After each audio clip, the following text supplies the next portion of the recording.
এই হাসিনের হুমকি, ফেঙ্গি কুত্তের হুমকি, ওরা লাভ আছে গেলে পাগলা। ফেঙ্গি কুত্তা যখন হুমকি দেয় তখন কি করে, যে একটা বড় কুত্তা আসে পাশার তলে নিয়ে আসে দেয়, ধরে কথা ঠিক কিনা। হাসিনা হলো ফেঙ্গি কুত্তে, ওর হুমকিত কাম হবে। কি মনে করতেছেন ইউনূস সরকার আসার পরে দেশের উন্নতি হচ্ছে না অবনতি হচ্ছে? এতক্ষণ কয়বার জেনারেটর চালু করা লাগলো না, এতক্ষণ কয়বার জেনারেটর, মানে 8 ঘন্টা পরে কারেন্ট নেই, 8 ঘন্টা পরে কারেন্ট নেই, জোরে কোন কথা ঠিক কিনা। কারেন্ট যায়। রমজান মাসে গেছিল, এর আগে হাসিনার সময় ইফতার করবার কেবল বসে বিসমিল্লাহ করে মুখত দেবো, কারেন্ট নাই। তারাবির যায় কেবল 4 রাকাত নামাজ হতে কারেন্ট নাই। সেহরির সময় পানি ভরে লিয়াচ্ছে, কারেন্ট নাই। কি শোনেন, মানুষ বুড়া হলে কাজ একটু ধীর গতিতে হবে। ওনার বয়স হলো 85 বছর, ধীর গতিতে কিন্তু সবাই ধরা পড়বি। আজও ধরা পড়ছে, ধরে কোন কথা ঠিক না। আস্তে আস্তে, ইন্নাল্লাহা মাস সাবিরিন, ধৈর্যশীলদের সঙ্গে আল্লাহ আছে। ঘুম পারবি চেতন পাবি না। আমার ডাক্তার দেখি উকিল মনে মনে চিন্তা করতে যে ফাঁসির চিন্তা, লোকটা পাগল হয়ে গেছে, এর সাথে গল্প করা লাগবে। মনের দুঃখ উকিল তাজুল ইসলাম যখন বাইরে গেছে, রাত যখন 11:30টা, এমন সময় উকিল ফাঁসির কন্ডম ছেড়ে ঢুকে দেখে মীর কাসিম আলী না দেখা ঘুম পাড়তেছে। আর মাত্র 8 ঘন্টা পরে এই লোকটার ফাঁসি হবি, আর এই লোকটা না দেখা ঘুম পাড়তেছে। সঙ্গে সঙ্গে পায়ের বুড়ানগুলো মীর কাসিম আলী ঘুম থেকে চেতন পায়ের চুনটা বলতে, ভাই ফাঁসির সময় কি হয়ে গেছে? উকিল বলতে, স্যার এখনো 8 ঘন্টা আছে। আলহামদুলিল্লাহ। ওযু করে 2 রাকাত নামাজ পড়ে কোরআন থেকে সূরা মুলক আর মুজাম্মিল তেলাওয়াত করে ফাঁসির কন্ডম ছেড়ে সবচাইতে ভালো যে পাঞ্জাবি ছিল, সেই পাঞ্জাবি পরার পরে চিরুনি দিয়ে মাথা হাসড়ায় বলতেছে, উকিল দেখো তো আপনাকে আমাকে কেমন লাগতেছে। উকিল চোখের পানি বের করে কাঁদে, স্যার আপনি কি শ্বশুর বাড়ি যাবে? এক্ষুনি আপনার ফাঁসি হবে, এখনই আপনার ফাঁসি হবে। আর আপনি সুন্দর পাঞ্জাবি গায়ে যে মাথা চুল হাসড়ায় বলতেছেন আমাকে কেমন লাগতেছে। মীর কাসিম আলী মুচকি মুচকি হাসির বলে, উকিল ফাঁসি হবে আমার, আর তুমি কাঁদতেছো। তাসদিক দিলছে না, কলিজার মধ্যে ঈমান নিয়ে ঘুমাইছিলাম, ওই ঘুমের ঘরে আল্লাহ পাক আমারে দেখাইছে অন্যায় ভাবে কাউকে যখন ফাঁসি দেওয়া হয় তার মৃত্যু হয় না, তার মৃত্যু হয় না। দুনিয়াতে ফাঁসি হবে, দেহ থাকবে দুনিয়ায়, আর মুখ প্রাণ পাখি যাবে ইল্লিন নামক জান্নাতের বাগানে। ভাইজান, এরই নাম হলো তাসদিক বিল জানান। কলিজার মধ্যে যখন ঈমান আসবে, ওই ঈমানটা মানুষকে দুনিয়ার পাগল বানাবে না, আল্লাহর পাগল বানায় দিবে। জোরে কথা ঠিক কিনা? আপনারা বলেন তো, যত চেষ্টা করেন থাকে পারবেন? চেষ্টা করে দেখেন, 6 তলা 7 তলা 10 তলা বিল্ডিং তারা গেলে উপর দিকে থাকে, কাজে উপর দিকে দেখে কি দেখিস রড দাবি করে যদি হুজুর দোয়া করবেন 10 তলার ভিড় দিছি, 8 তলা আছে, আরো 2টা তলা করবার পারলে আমার শান্তি করে দিল। আর 2 কান্দে ফেরেশতা থাকে আল্লাহ, এই শয়তানের কান্দে থাকবে না, এই শয়তানের কান্দে থাকবে না, কারণ এক জামালের নিচের দিকে আর ওই দেখো উপর দিকে, কিন্তু পুরো শয়তান লেগেছে। কলিজার মধ্যে যখন ঈমান থাকবে, এই মানুষটা কোনো সময় উপর দিকে তাকাবে না, নিচের দিকে তাকায় তাকায় হাঁটবে। জোরে গান কথা ঠিক কি না? এরপরে রাসূল বললেন, আমল বিল আরকান, ঈমান অনুযায়ী আমল করা লাগবে। আমাদের বাংলাদেশে মানুষ নামাজ পড়ে, কিন্তু যখন তাকে পড়া দরকার তখন তাকে পড়ে না। আল্লাহ রাসূল বলেছেন 7 বছর থেকে নামাজের তালিম দাও। কয় বছর? 10 বছর থেকে জোর করে নামাজ ধরো। আপনি যদি আপনার সন্তানকে 7 বছর থেকে নামাজের তালিম দিতেন আর 10 বছর থেকে জোর করে যদি নামাজ ধরাবার পারতেন, ইন্নাস সালাতা তানহা আনিল ফাহশাই ওয়াল মুনকার, একমাত্র নামাজই পারে যাবতীয় বেহুদা খারাপি কাজ থেকে বাঁচায় দিতে। আজকে দেখেন তো আপনার ছেলেদের দিকে তাকে দেখেন তো, আপনি এই ভুল করার কারণে আপনার ছেলের ছাই দেখছেন। ঈদুল ফিতরের দিনে 128 জন ছেলে মোটর সাইকেল অ্যাক্সিডেন্ট করে মরে গেছে। আমি একদিন ঈদের পরের দিন আমার মাহফিল মোবাইল ছিল, রাস্তা আসুন যে কতগুলো ছেলে বড় ছেলে চালছে আমি তোমার এই সারাদিন কথা কি ঘুরে কিনতে হবে নাকি? এই শোনান, আপনি বাবা, আপনার ছেলেকে আপনি দেখবেন না? রাসূল বলেছেন 7 বছর থেকে নামাজের তালিম দেন, 10 বছর থেকে জোর করে নামাজ ধরো। আপনার ছেলেদেরকে মেয়েদেরকে যদি আপনি 10 বছর থেকে নামাজ ধরাবার পারতেন, আপনার আর কোনো টেনশন করা লাগতো না।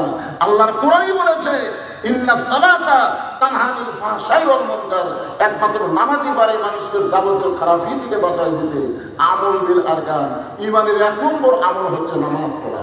যারা নামাজ নাই তার ঈমান নাই। মনোযোগ দিয়ে শুনবেন, লা সালাতা লা ঈমানা, যার নামাজ নাই তার কি নাই? লা সালাতা লা দীনা, যার নামাজ নাই তার কোনো ধর্ম নেই। বাইনাল আবদি ওয়াল কুফরি তরকুস সালাত, বান্দার কাফেরের মধ্যে পৃথক করার জিনিসটার নামই হলো নামাজ। এবার আসেন কোরআনের আয়াত হলো আস্তাঈনু বিস-সাবরি ওয়াস-সালাহ ইন্নাল্লাহা মা'আস সাবিরিন। যদি আল্লাহর কাছে আমরা কিছু পাওয়ার চাই তাহলে কয়টা জিনিস লাগবে? আপনি কি বিরক্ত হচ্ছেন? তাহলে 2টা জিনিস লাগবে, একটা হলো ধৈর্য আর একটা হলো নামাজ। আপনারা বলেন তো কোন জিনিসের মধ্যে আমাদের ধৈর্য কম? দেখবেন যে ঘন্টার পর ঘন্টা চা খাচ্ছে, একবারে ঘুরে দেখে। আর মসজিদের মধ্যে ঢোকার পরে 5 মিনিট পরে জামা চলি, ওই 5 মিনিটের মধ্যে 5 বার ঘুরে দেখতে।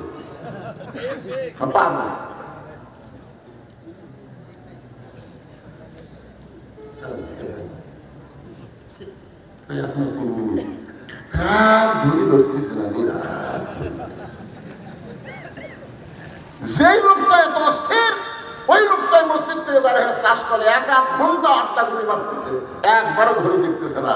অথচ আপনি জানেন আল্লাহর ঘরের মধ্যে ডান পা দিয়ে আপনি কি দোয়া করছেন? আল্লাহুম্মা আফতাহ লি আবওয়াব রাহমাতিক মালিকি। আপনি ঢুকেন নাই, আল্লাহ আপনাকে দয়া করে রহমতের ঘরের মধ্যে ঢুকাই দিয়েছে। ধরেন কথা ঠিক, সময় মতো নামাজ হবে। বারবার আপনি ঘড়ি কেন দেখতেছেন? আপনি অস্থির কেন হচ্ছেন? আল্লাহ বলতেছেন বিস-সাবরি ওয়াস-সালাহ, ধৈর্য আর নামাজ লাগবে যদি আমার কাছে কিছু পাওয়ার চাও। আমরা বাংলাদেশে কি চাই সেইটা পাবার গেলে ধৈর্য আর নামাজ লাগবে। আপনারা হয়তো ভাবতেছেন হুজুর এই নামাজ আমার কি? এই নামাজ সম্পর্কে আল্লাহ বলেছেন ইন্না সালাতি ওয়া নুসুকি ওয়া মাহইয়ায়া ওয়া মামাতি লিল্লাহি রাব্বিল আলামিন।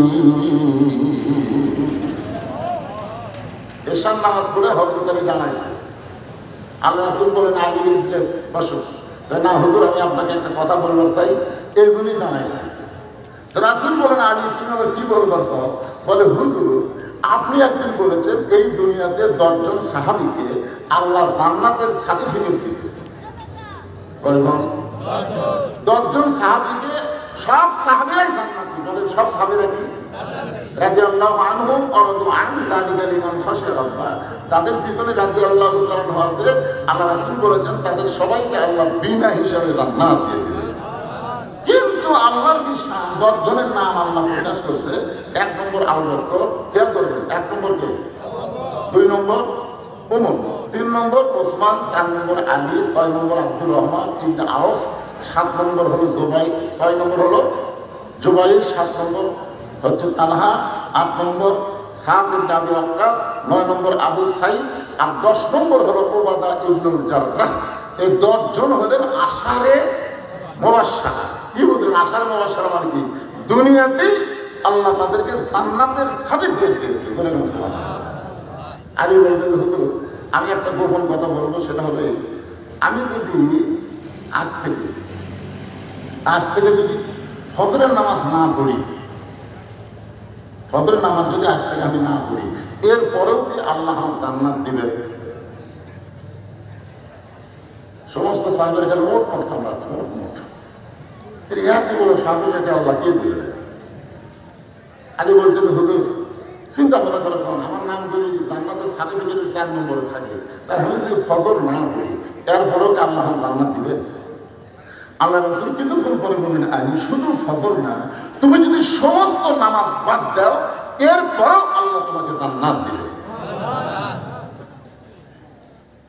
আলী বলতেছে, একদিনে কি সব বাদ দেওয়া যায়?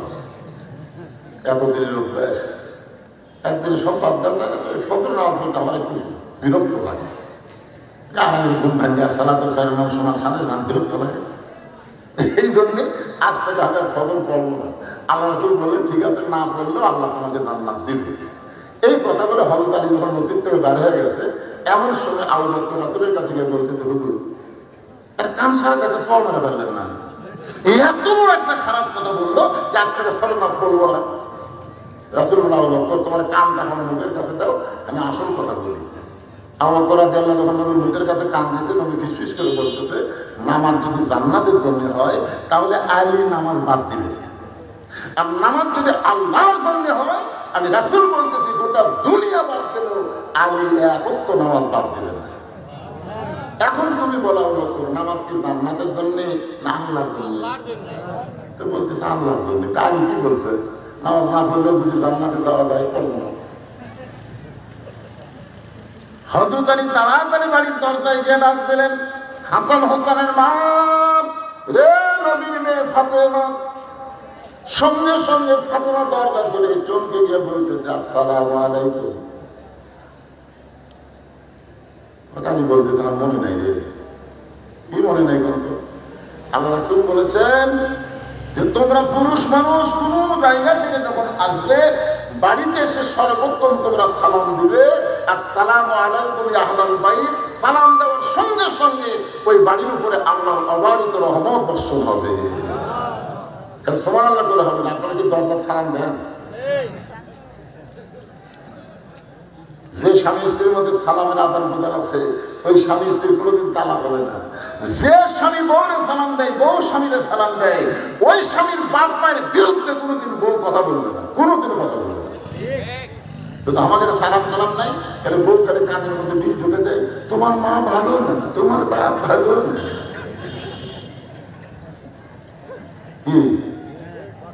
আজ থেকে সালাম দেওয়া শুরু করবে।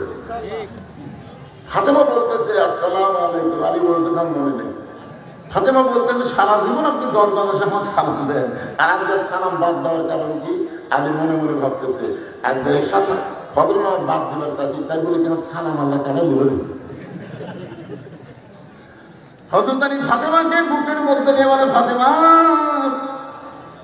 আজকে আমাকে যেন ফজর আযান শোনার পরে ডাক দিও না। হযরত বেলাল যখন আযান দিবে, ওই আযান শুনে যেন আমাকে ডাক দিও না। আমি নবীর কাছে বলে আইছি, আজ থেকে আর আমি ফজরের নামাজ পড়বো না, কারণ নামাজ না পড়লেও আল্লাহ আমাকে জান্নাত দিবে। ফাতেমা মুস্কি মুস্কি হাসতেছে।